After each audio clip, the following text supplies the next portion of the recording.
The quiet hum of civilization, the steady rhythm of global commerce, relies on an extraordinary continuous act of collective faith.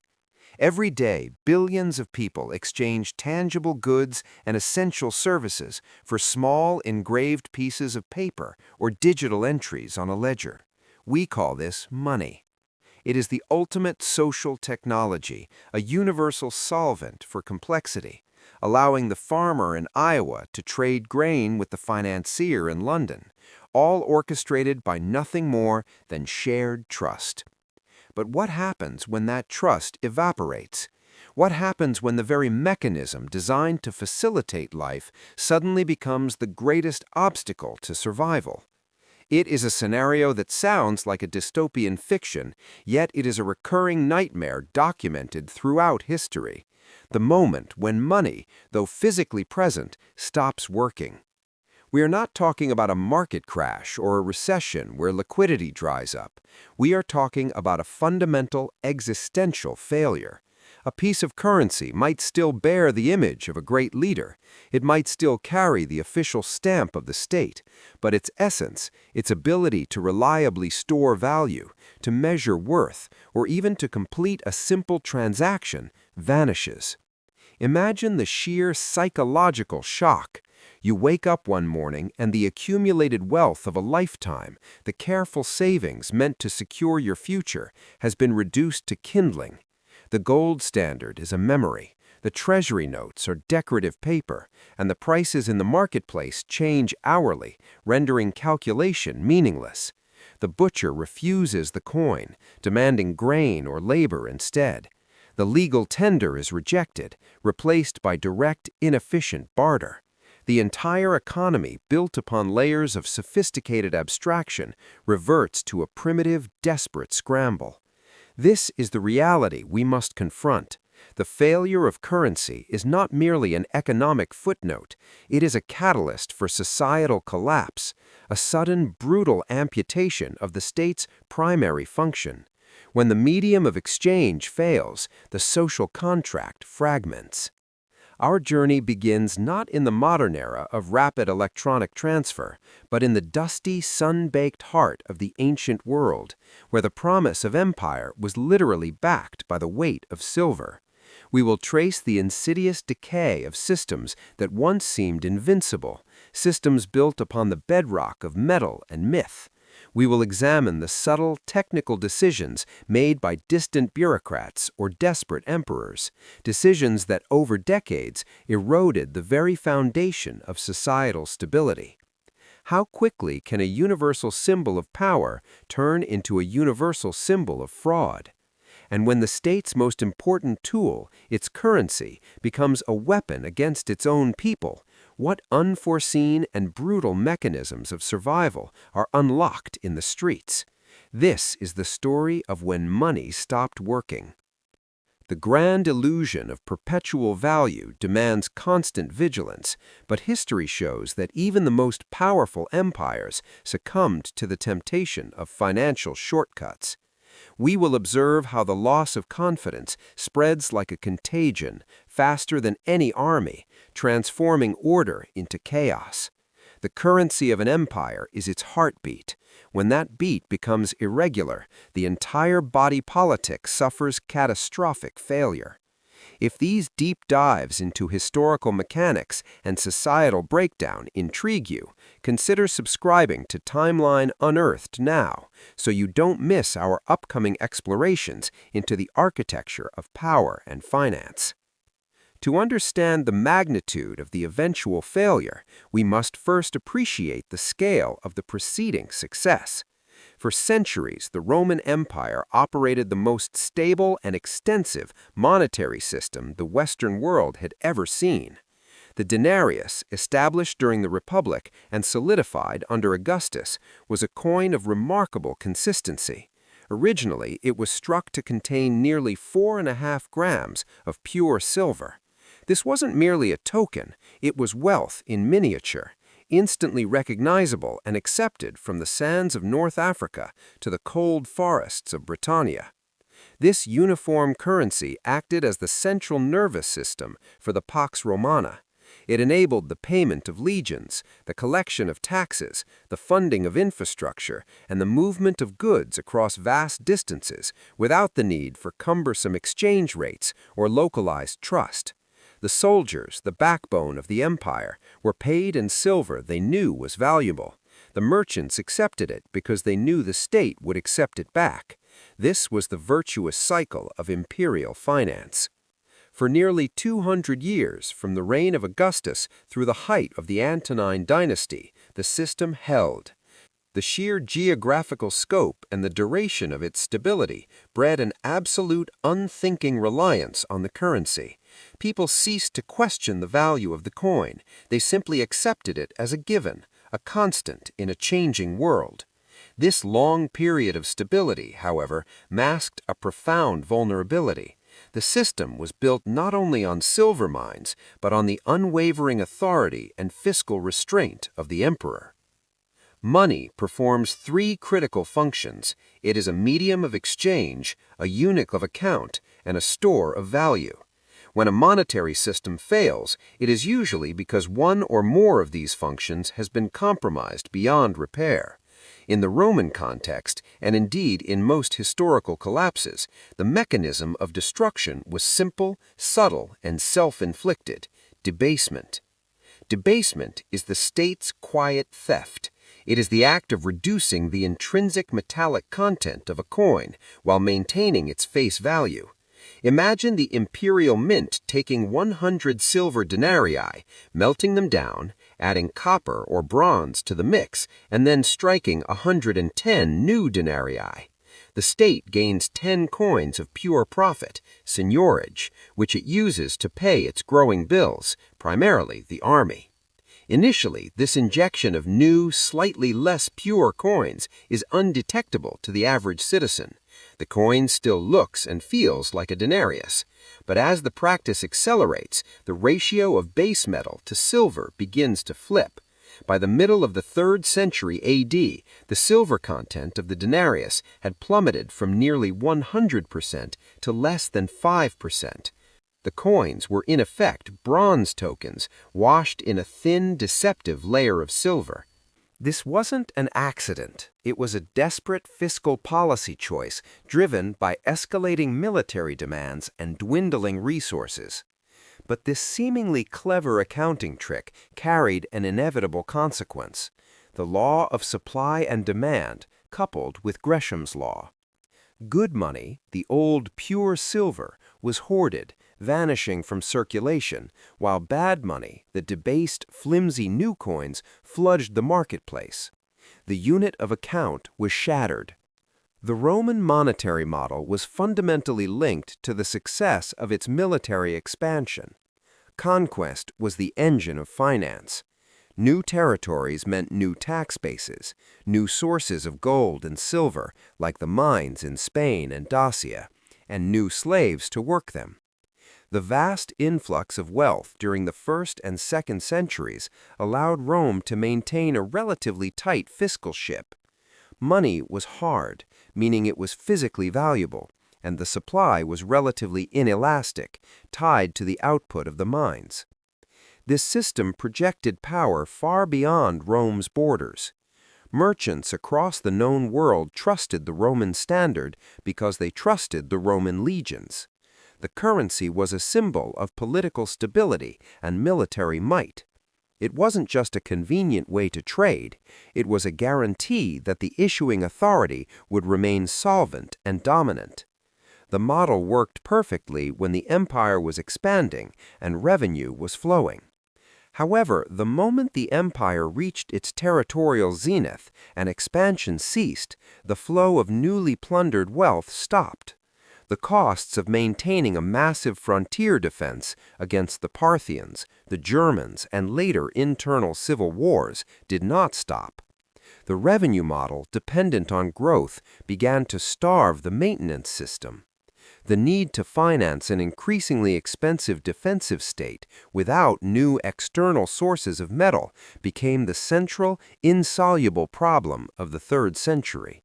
The true hidden mechanism sustaining the vast Roman power structure wasn't simply the silver in the coin, it was the monopoly on violence that enforced its acceptance. The state decreed what was money, and the legions ensured that decree was followed. Taxes were often demanded in the official currency, forcing citizens and subjects to acquire it, thus guaranteeing its circulation velocity. But there was a deeper, more subtle mechanism, the psychological contract with the soldier. The Roman soldier expected to be paid in coins that could buy land and secure a comfortable retirement. This expectation was the glue holding the military loyalty together. As long as the soldier believed his pay was real wealth, he remained loyal to the emperor who issued it. Any threat to the coin's integrity was therefore a direct threat to the loyalty of the army, the very foundation of the state. The emperors understood this implicitly. They knew that maintaining the illusion of a strong, stable currency was paramount to maintaining their personal power and the empire's cohesion. When they began to debase the coinage, they were not just printing money, they were gambling with the collective psychology of their military and their markets. The first serious fissures appeared long before the catastrophic 3rd century crisis. Nero, in the 1st century AD, was one of the first emperors to significantly tamper with the silver content, reducing it by about 10%. This was an early warning sign, a demonstration of the state's capacity for financial manipulation. The public noticed, but the effect was manageable because the overall stability of the empire was high. The true fissure opened up around the reign of Commodus and accelerated dramatically during the chaotic Barracks Emperors period, roughly 235 to 284 AD. The empire was perpetually engulfed in civil wars and barbarian incursions. Each new, short-lived emperor needed instant cash to bribe the army and fight his rivals. The quickest way to acquire funds was not to wait for taxes, but to melt and re-strike. The mints became engines of fiscal self-destruction. By the mid-200s, the debasement was so severe that the public could no longer ignore it. The coins were visibly poor quality. This realization sparked the crucial system-breaking shift, the loss of confidence. Merchants, particularly those dealing in essential goods like grain or weapons, began to demand payment not based on the face value stamped on the coin, but based on the actual pitiful weight of the silver within it. Once the public recognized the state was systematically defrauding them, the crisis metastasized. The prices of goods, measured in the official debased currency, began to spiral upward, the initial stages of inflation. Farmers, seeing their coin payments losing value rapidly, started hoarding grain or demanding payment in kind or in the old reliable silver hoards that had vanished from circulation. The state tried to fight back with edicts and threats. They mandated that the new coins must be accepted at their face value. But economic reality is immune to imperial decrees. If a bushel of wheat costs 5 pure denarii yesterday, and today the state issues new coins that are only 5% silver, the farmer simply raises the nominal price tenfold to compensate for the lost value. This is how hyperinflation is born, a desperate race between the state printing worthless currency and merchants raising prices to protect their actual wealth. This is the point where the unit of account fails completely. Merchants could no longer reliably set prices because the value of the measuring stick, the coin, was changing by the week, sometimes by the day. Investment froze. Long-distance trade, which requires stable, predictable pricing, collapsed. This is the moment to pause and reflect. If the very notion of value becomes unstable, how can a complex society coordinate its actions? The inevitable collapse arrived when the currency ceased to function as a medium of exchange. The sheer volume of virtually worthless bronze tokens made transactions absurdly cumbersome. Imagine needing a cartload of coins to buy a modest amount of food. The cost of moving and counting the money began to exceed the value of the goods being purchased. The Roman economy splintered into localized, fragmented units. Barter returned with brutal efficiency.